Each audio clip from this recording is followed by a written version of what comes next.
একটা মেয়ে তার ফ্যান্টাসি লাইফ এরকম হতেই পারে যে মানে সামহাও যে সে যাকে পছন্দ করে সে চাইতেই পারে যে তাকে সে বিভিন্ন উইশ করবে, সে এটা পূরণ করবে। এবং যদি তার পছন্দের মানুষকে পূরণ করতে পারে তখন নিশ্চয়ই তার প্রতি তার ভালো লাগা আরও বাড়বে। দুজনেই অনেক ইয়াং, মানে লুক ওয়াইজ অনেক ইয়াং। নিহাত অবশ্যই ইয়াং এবং লুক ওয়াইজ ইয়াশও অনেক ইয়াং। এবং আই থিঙ্ক ওদেরকে কলেজ লাইফের ক্যারেক্টার খুব ভালোই বানাইছে। কলেজ লাইফে ফিরে যাওয়ার ব্যাপারটা এরকম না, ব্যাপারটা হচ্ছে যে প্রত্যেকটা রাইটার বা প্রত্যেকটা ক্রিয়েটিভ পার্সন যারা মেক করে এদের আসলে কোনো বয়স নাই।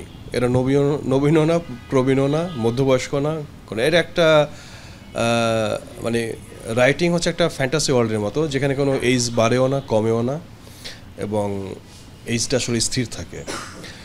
সো এই কারণে যে কোনো ক্রিয়েটিভ পার্সন, যে রাইটার এবং ডিরেক্টর যারা আছেন, তারা ধরেন যে স্কুল লাইফে ব্যাক করতে পারে, আবার বৃদ্ধকালও যেতে পারে।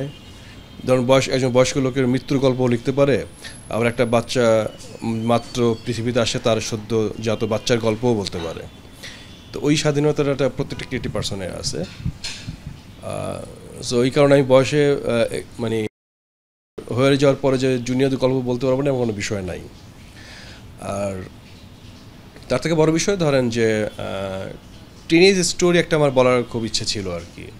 একটা না, অ্যাকচুয়ালি আসলে অনেকগুলো বলার ইচ্ছে আছে আমার, কিন্তু কখনো ব্যাটে বলে মানে হয় নাই। ম্যাক্সিমাম টাইমে একটু সিনিয়র বা একটু সর্বোচ্চ কলেজ লাইফ পর্যন্ত, মানে ইউনিভার্সিটি লাইফ পর্যন্ত আমি দেখাইছি, কিন্তু কখনো কলেজ লাইফ বা স্কুল লাইফের গল্প এখন দেখাই নাই। কিন্তু অনেকগুলো গল্প জমে আছে, এটা জাস্ট স্টার্ট হইলো, আরও সামনে অনেকগুলো আসবে ইনশাআল্লাহ।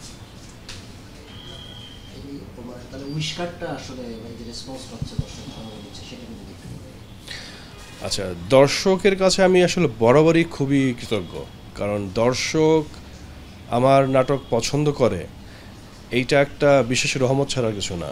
যে আমি যেটাই বানাচ্ছি দর্শক পছন্দ করছে, এটা একটা আল্লাহর রহমত অবশ্যই, এবং দর্শকের ভালোবাসা, দুটো মিলিয়ে আসলে ঘটনাটা ঘটেছে। তো এইবারও দর্শক রেসপন্স ভালো। দেশের এই পলিটিক্যাল সিচুয়েশনে যেখানে মানুষের কনসেন্ট্রেশন ফুললি পলিটিক্সের দিকে, তো এই সিচুয়েশনে এসেও যে দর্শক এটা দেখছে, সাড়া দিচ্ছে, আমি আসলে এটা মানে ভীষণভাবে আপ্লুত।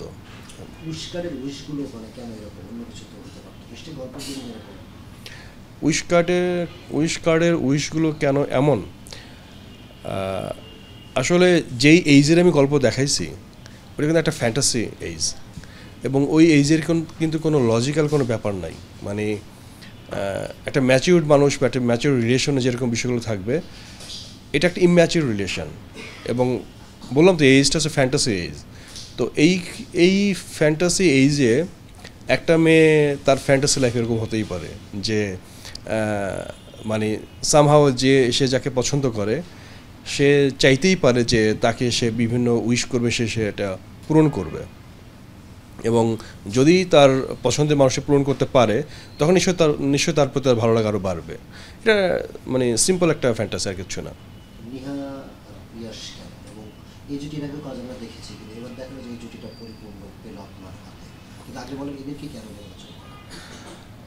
এদেরকে নির্বাচন করা মানে দুজনেই অনেক ইয়াং, মানে লুক ওয়াইজ অনেক ইয়াং। নিহাত অবশ্যই ইয়াং এবং লুক ওয়াইজ ইয়াশও অনেক ইয়াং। এবং আই থিঙ্ক ওদেরকে কলেজ লাইফের ক্যারেক্টার খুব ভালোই বানাইছে, এবং দেখতে খারাপ লাগার কথা না। যেহেতু দেখতে খারাপ লাগার কথা না, সেহেতু মানে আমার কাস্টিংটা পারফেক্ট।